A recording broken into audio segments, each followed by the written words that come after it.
Boa noite, sejam todos bem-vindos ao nosso primeiro encontro virtual aqui na Sociedade Espírita Recanto de Luz. Nossos encontros serão sempre às 18 horas em ponto, tal como fizemos agora. Mas antes de mais delongas, nós estamos numa casa espírita assim. E, portanto, vamos ter o procedimento de acordo com os padrões da nossa casa espírita.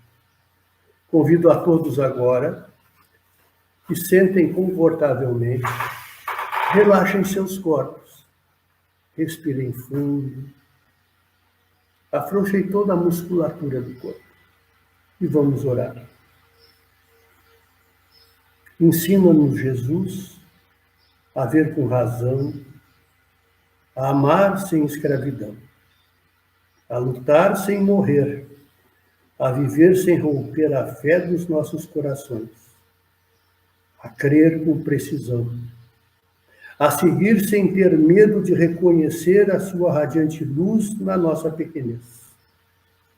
Nas estradas da vida, sabemos que todas as concessões vêm das mãos de Deus, e nada é insignificante quando enfrentamos lutas e desafios, pois todo sofrimento também a sua função e nenhuma tempestade dura uma vida inteira. Assim, Senhor, recebe a nossa gratidão, porque temos consciência que aquele que me segue não andará nas trevas, mas sim seguirá amparado por tuas mãos. Que assim seja. Nesse momento, nossos votos de que todos sejam bem-vindos, todos sintam-se à vontade. É evidente que hoje, aqui no Recanto de Luz, não descumprimos nenhum dos decretos de qualquer âmbito da nação, desde o governo federal até o município. E estamos todos nós cumprindo todos os parâmetros que são exigidos. Estamos isolados em um salão de 80 metros quadrados, somente de encarnados falando. Eu e os 2 operadores de som, distanciados prudentemente, conforme nos manda a legislação que está em vigor. Nós tivemos alguns pedidos de nossos companheiros que sentiram falta das nossas reuniões. Então, atendemos a isso e elaboramos essa live para que possamos explorar a doutrina espírita no bom sentido e nos informarmos melhor a respeito da problemática. Antes de iniciarmos nossa fala, vamos fazer um pedido a todos os companheiros e companheiras que estão nos assistindo. Principalmente a você, Gabriel. Pegue lápis e caneta, porque o nosso assunto não será simplesmente uma conversa.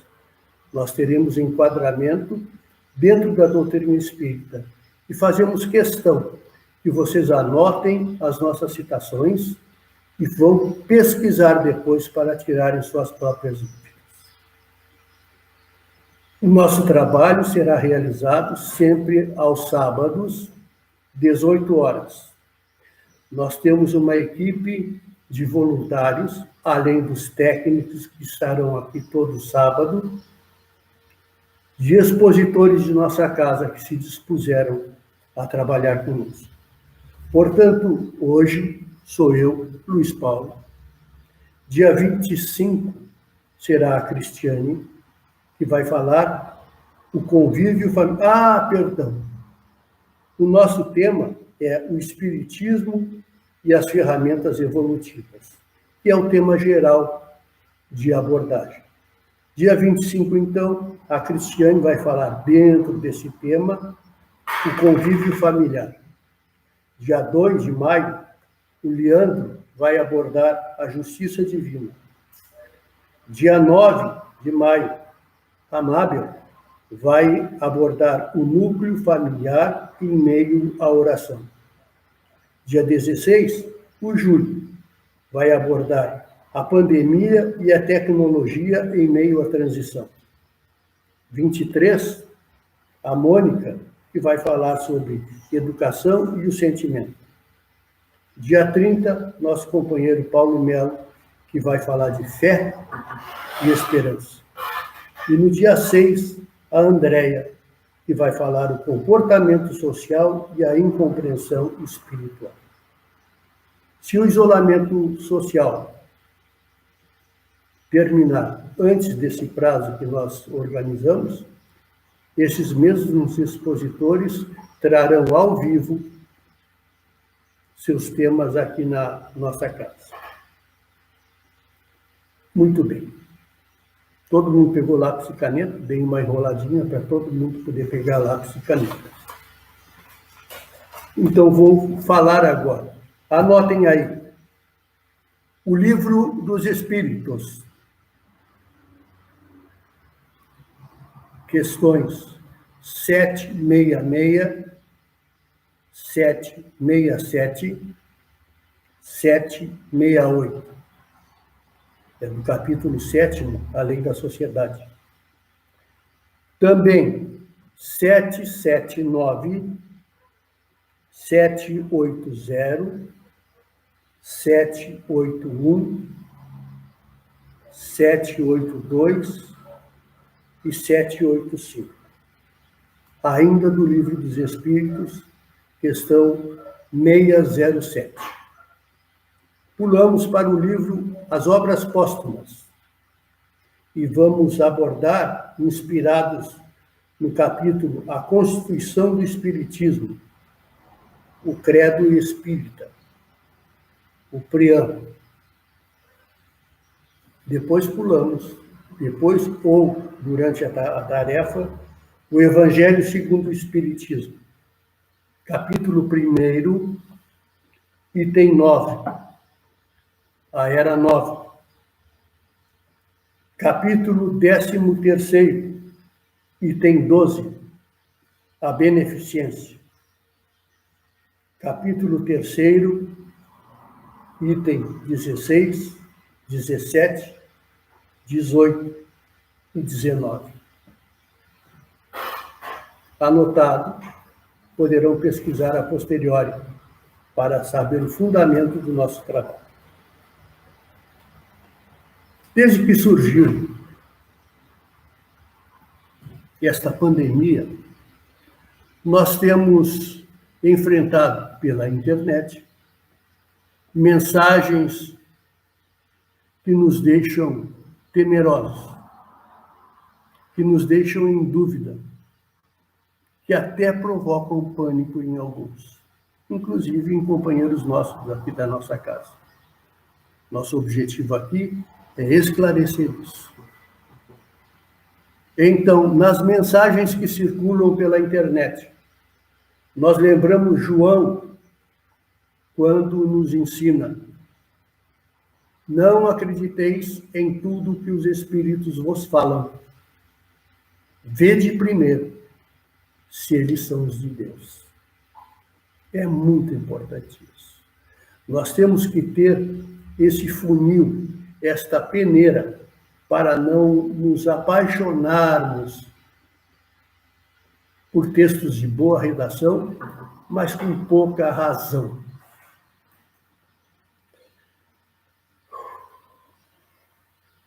Nós entendemos, com certeza, que essa pandemia não é um castigo de Deus. Deus não é um cara que ande pelo mundo afora matando gente. Mesmo porque a morte do corpo físico, na visão divina, é uma coisa muito secundária. Porque Deus criou espíritos. Os corpos encarnados são complementos para a evolução do espírito. Mas, como o nosso planeta, ele tem que dar saltos de qualidade, nós estamos em via de dar um salto de qualidade. Quando dizemos em vias, esse salto vai acontecer talvez daqui a uns 150 ou 200 anos, mas se inicia agora. Então, a espiritualidade, amando de Deus, sob o comando de Jesus, que é o gerente do nosso planeta, começa a preparar todo esse evento. Como é que se prepara isso? Tem que deixar os espíritos que aqui estão encarnados habilitados a deixarem de viver num planeta de provas e expiações, que é onde o mal sobrepõe o bem, para passarem a aprender a viver num planeta de regeneração. É evidente que para isso precisa uma capacitação. Para tudo que nós fazemos na vida é necessária a capacitação.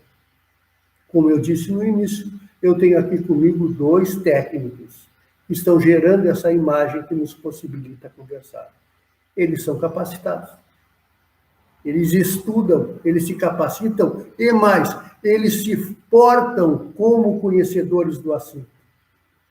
Mas nós não nos portamos como conhecedores do assunto. A mesquinhez ainda domina nosso pensamento. O egoísmo ainda domina o nosso sentimento. Nós estamos vendo isso pela mídia. Pessoas ditas respeitáveis que estão querendo colher desse instante de pandemia oportunidades para tirarem vantagens políticas, sociais ou econômicas. Isto é o que tem que começar a terminar. Agora, então Deus, pensaríamos, querendo fazer isso, o que diz assim? Vamos começar a matar alguns para que isso se implante. Mas a estas criaturas não foram mortas. Deveriam morrer a eles. Mas não aconteceu isso, estão morrendo outras pessoas. Por quê? Porque a morte do corpo físico não é importante. Mas, para nós, criaturas imperfeitas e egoístas, é como um filho que a gente ensina, não toca na chaleira que está quente, não toca na chaleira que está quente. E ele sempre vai com a mãozinha tentando tocar na chaleira quente. Até o dia que a gente vigia e permite que ele toque na chaleira rapidamente. Aí então ele queima a mão. Aprendeu. Não vai tocar mais na chaleira quente. O buraco da tomada é a mesma coisa. Nós não conseguimos convencer nossos filhos que se enfiar o dedo na tomada, vai dar choque. Ele não sabe o que é choque. Então, nós podemos tomar 2 providências. Ou compramos aquele aparelhinho que tapa a tomada, ou deixamos que ele tome um choque rápido para aprender que aquilo é nocivo. É o que está acontecendo agora. Não estão matando gente. Estão nos dando um choque rápido para que nós possamos aprender a lição. E qual é a lição? É não contrair o coronavírus. Não. A lição é aprendermos a direcionar os nossos sentimentos. É aprendermos a conviver com o nosso próximo. Aprendermos a ser solidários. E olha como a solidariedade está pululando a partir desses dias. Por tanto tempo tivemos pacientes e pacientes distribuídos nos corredores dos hospitais porque não havia leito. Agora está se gerando leito. Isto é solidariedade. Motivada pela pressão. A pressão do medo da morte que nós temos. Todos nós temos medo da morte. Dizemos que não, mas temos medo da morte. Então, Esta situação vai melhorar lenta e gradualmente, à medida que o sentimento humano vá se aperfeiçoando e saiamos desta fissura de fazer o mal, de olhar só para o nosso umbigo, em torno do nosso umbigo, e não nos preocuparmos com o próximo. Esta é a grande lição. Não é a morte das pessoas. A grande lição é nós aprendermos a conviver com racionalidade e bons sentimentos com os nossos semelhantes. Podemos fazer isso. Estamos vendo também na mídia, a todo momento agora sendo transmitido, fatos e atitudes que nos levam à solidariedade. Hoje pela manhã, assisti um senhor que colocou uma pia e sabão de frente à casa dele, na rua. Muitos de nós devemos ter visto isso. Isto é solidariedade. Isto é se preocupar com o seu próximo. Isto, em última instância, é amar. É o que nós queremos. Isto é fazer caridade. E fora dela, não há salvação. Então, este é o grande ensinamento desta pandemia. Não é morrer ou não é ter que descobrir uma vacina no dia 17 ou no dia 27. É reformular os nossos sentimentos. É aprimorar a nossa maneira de ver, de sentir e de agir. Porque nada adiantará se nós presenciarmos essa pandemia, nos fecharmos em nossas casas com medo, e não fazermos nada para melhorar o nosso modo de vida. Nas casas espíritas, também em outras igrejas de outras bandeiras religiosas, isso é falar o amar uns aos outros, mas as pessoas parecem que só entendem isso enquanto estão durante o culto. Quando chegam na rua, as reações são egoístas. São de ciúme, são mesquinhas. É mesquinha no trânsito quando nós estamos dirigindo, é mesquinha na fila do banco quando tenta lesar o lugar na fila, é mesquinha na fila do supermercado, é mesquinha no respeito que devemos ter aos mais velhos e aos mais necessitados e não temos. É o respeito que não temos pelo funcionário do supermercado e quando levamos nossas compras até o nosso carro, nós deixamos o carrinho lá no meio da rua.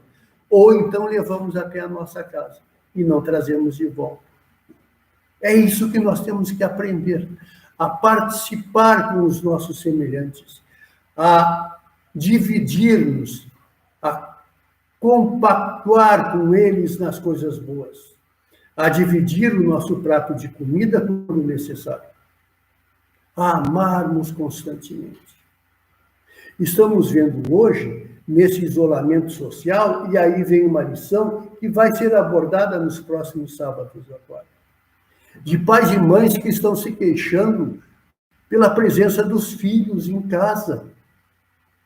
Por favor. Por favor.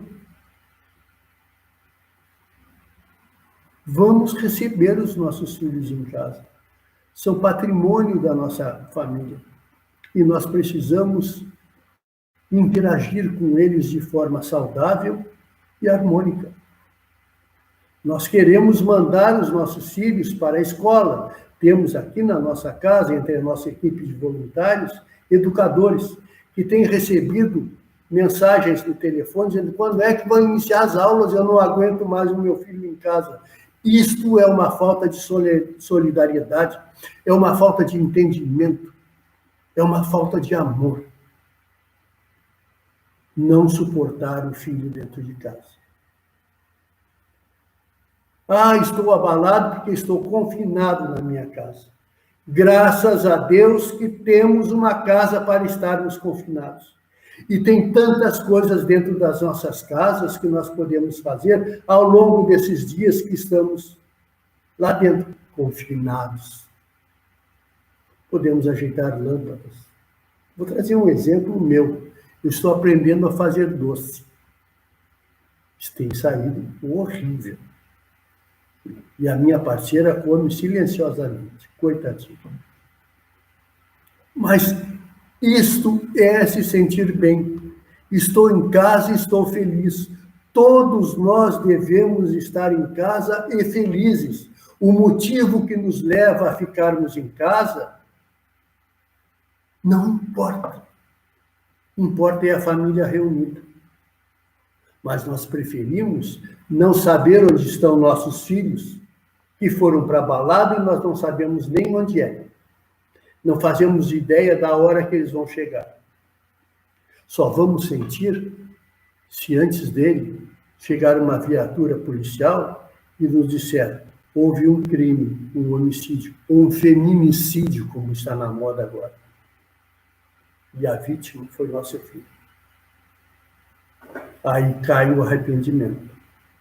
Não, vamos escolher essa oportunidade para amar, conversar com os filhos, ter reuniões familiares, trocando experiências, ideias, contando histórias, piadas, interagindo uns com os outros. Esta é uma grande lição. Porque se terminar essa pandemia no dia 17, 27 ou no dia 37, e nós não tivermos aprendido a lição, vai ser necessário outras ferramentas de correção. Mas nós podemos evitar isso. Deus nos proporciona, através da demonstração, através da oportunidade de prática, a maneira de nós conseguirmos gerenciar tudo isso. E nós precisamos, fruto desse gerenciamento, aprender e apreender e usar em nossas vidas. Não é terminar a pandemia e nós seguimos normalmente vivendo como sempre vivemos antes, nos deixando levar pelo egoísmo e pela mesquinhez. Nós temos que aprender a progredir um pouco. Leiam com atenção, Lei do Progresso. Leiam com atenção. É o que nós necessitamos. O grande ensinamento de toda esta problemática que está acontecendo é fazer, nos oportunizar que nós possamos sentir, que nós possamos praticar uma nova forma de vida. Nós vemos dentro das casas espíritas constantemente acontecer. As pessoas nos procuram a casa espírita quando estão absolutamente necessitadas. Ou porque foram atacadas pela doença, ou por uma desarmonia familiar, ou porque a mãe foi embora, não aguentou mais, ou porque o pai está desempregado. E aí as pessoas vêm. E quando chegam aqui, começam a fazer todo o catecismo conforme lhes é indicado. Vêm diariamente aqui, rezam, frequentam todas as reuniões, pegam todo tipo de assistência que a casa oferece. Quando termina o problema, desaparece. Não aprenderam nada. Este fenômeno que está acontecendo é para nos ensinar de uma forma tão profunda e contundente que nós possamos aplicar nas nossas vidas no futuro. E o futuro não é o futuro. O futuro é amanhã. Nós temos que aprender a formular melhor a nossa existência amanhã, o dia que terminar essa pandemia, antes de terminar essa pandemia. Podemos aprender quando nós nos portarmos de maneira gentil com a caixa do supermercado. Está lá, coitadinha, também louca de medo, porque talvez não saiba, não tenha essa interpretação e nem essa visão espírita que nós proporcionamos aqui nas casas espíritas, que a doutrina espírita nos faculta. Mas nós chegamos lá e somos grosseiros, e somos mal criados. Isso é egoísmo, porque nós queremos o melhor para nós. Só importa o que está girando em torno do nosso umbigo. Não é assim. Não é isso que Deus preconizou há centenas de milhões de anos atrás, quando criou espíritos simples e ignorantes. Ele não criou corpos. Os corpos já foram obras dos espíritos mais desenvolvidos. Portanto, nós temos que ter essa lição e temos que aprender a aplicar essa lição nas nossas vidas, com os nossos filhos, com as nossas mulheres, com os nossos maridos, com o nosso vizinho chato, com o motorista do Uber, com o funcionário do banco.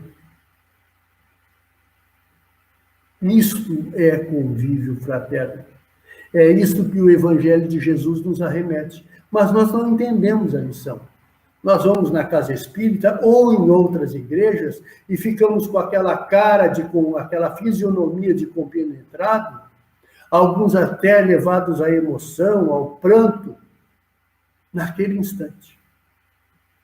Mas quando saem dali, já transgride novamente. Esta é a lição que nós estamos passando. Temos que aprender a tirar dela o melhor para nós. Não ter medo. Nós não temos que ter medo, porque isso vem de Deus. Nós temos que ter respeito. Isso que nós precisamos. Nós precisamos de disciplina.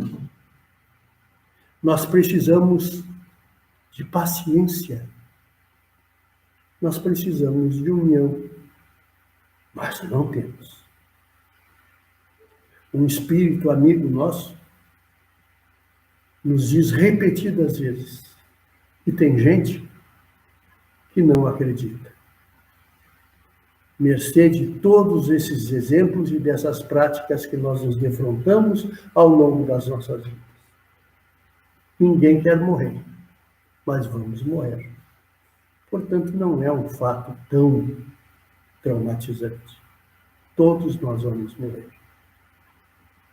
Não ter medo, ter respeito e enfrentar, e aqui abro um parêntese, enquanto estou encaminhando o final da nossa fala. A nossa querida amiga, eu vou chegar mais pertinho, queridíssima amiga, não só minha, de todos os voluntários da nossa casa, Heloísa Costa. Seja bem-vinda de volta, porque tu não teve medo, tu teve respeito e fez o que precisava fazer. Que Jesus tenha te agraciado muito, muito bem. E o fez com certeza. Seja bem-vinda de volta ao nosso convívio. Para finalizar, vamos contar uma história que aprendi com meu sogro há muitos e muitos anos atrás. Uma ocasião, a peste se dirigia a uma cidade para matar pessoas de peste.